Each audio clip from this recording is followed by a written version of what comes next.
And Allah Azza wa Jalla says about marriage, وَجَعَلَ بَيْنَكُمْ مَوَدَّةً وَرَحْمَةً. These beautiful words of Qur'an. You will find these words applicable in all of your married lives, those of you that are married. Allah says He put between you, between the husband and wife, love, mawadda, and it's passionate love. Allah says mawadda wa rahma, and mercy. Because in the beginning of marriage is very passionate. You're obsessed with your wife. You can't think about anything else. Your friends call you, they go straight to voicemail, right? Because you just got married. For 6 months you're out of sight, nobody sees you. But then as marriage goes further, what keeps marriage alive? Isn't that anymore, because other obligations come in. There's kids, there's work, you're not honeymoon anymore. How do you keep the marriage sustained? Rahmah, mercy towards your wife, mercy towards the husband, courtesy between you. This man comes to Umar radiallahu anhu, he says, I want to divorce my wife. And he says, why do you want to divorce your wife? He says, I don't love her anymore. I don't find her attractive anymore. And so Umar radiallahu anhu asked him, فَأَيْنَ الرِّعَايَةِ? What about courtesy? What about the courtesy you owe your wife? She doesn't take care of your kids? She hasn't put up with you all this time? And we're difficult creatures to put up with, men. Right? We're very difficult creatures to put up with. And our wives put up with us. Even if they say a couple of words here and there, in the end they still put up with us. Right? So they do quite a bit for us. So we can't just say, oh, well, she doesn't look like what I was imagining back in the day when I didn't used to lower my gaze. I saw some things on TV and I was expecting that. This is, really, it's not the healthy attitude. You have to, if the believer watches their gaze and they control their temptations and then they do the best with their wives, they will be the most satisfied and they won't have any temptations outside. But at the same time, and I'm ranting on the brothers, but at the same time the sisters have to understand this. Allah subhanahu wa ta'ala created men and women very differently. Men, their biggest weakness is women. They could be richer, they could be poor, they could be, healthy and not very healthy, skinny and fat or tall, doesn't matter what culture, what language, all of them have the same weakness, women. And women, Allah Azza wa Jal, in majority cases, He made them oblivious to this weakness of men. They don't realize how bad it is. So when the ayah comes and a woman reads it, lower their gaze, oh yeah, I could do that. And they're like, what's the big deal? Why can't men just lower their gaze? And then you don't understand. What don't I understand? You have eyes, I have eyes, they have retina. It processes the same information. So what's the problem? You see, they don't understand the power of this desire that Allah subhanahu wa ta'ala put inside of us and mentioned as number one, زُيِّنَ لِلنَّاسِ حُبُّ الشَّهَوَاتِ مِنَ النِّسَاءِ. Number one of the desires that were beautified for men were desires for women. Right? The number one fitna the Prophet ﷺ fears for the men of this ummah is what? Women. Because it's a serious problem. So if the wives understand that, then instead of condemning their husband, why are you so weak? How come you can't control your eyes? Instead of knowing that they would accept this is the creation of Allah subhanahu wa ta'ala, you have to, the wife has a role of supporting her husband and becoming strong. And she can do that by warding temptations off from him, not by lecturing him. And this is the other thing that's very important for wives to understand. The husband, he goes to the office, or he goes to the train, and there are women horribly dressed. They're sitting there smiling at everybody, trying to, basically this is all these women have in terms of their dignity. They're not respected for their intellect, they're not respected for their opinions, so all they think is we're going to be respected if men see more of our shame.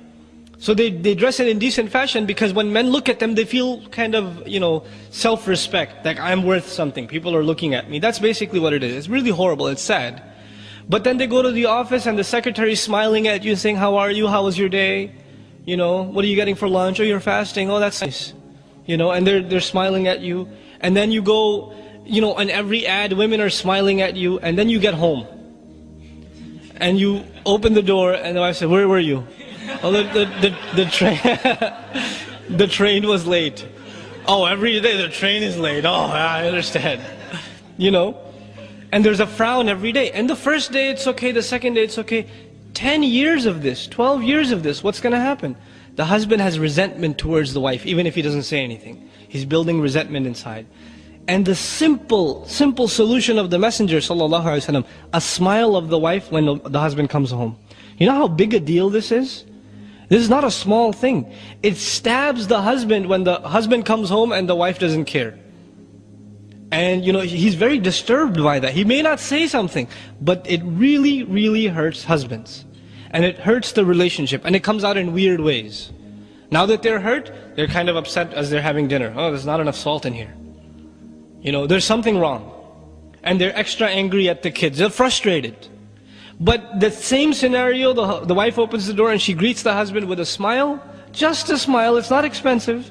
But what happens? The rest of the night goes smoothly. The husband's in a good mood. He's talking to her. When he's talking to her, I don't want to talk right now, I have a headache. It's not going to happen. All started from where? Just one little act of the wife. These are simple solutions, but they're powerful solutions. And you don't take care of these solutions, and this baggage just keeps adding up and adding up and adding up, and that's where you get those statistics. Because the husband doesn't even want to look at the wife. She's just annoying. She just does this or that, right? So both sides have to understand, they have to take care of the other side. Instead of expecting from the other side, just make a goal for yourself to take care of the other side. This is إِلَّا عَلَىٰ أَزْوَاجِهِمْ. The only time they don't guard their privates is with their spouses. And this relationship is very strong. I don't even want to quote the hadith, even though quoting a hadith is a good thing, but I know the repercussions it can have in our community. Unfortunately, I don't personally, Allahu A'lam, I don't personally feel that Muslim families are mature enough to take a hadith and take it in a mature way. Usually they end up using Islamic texts as a weapon.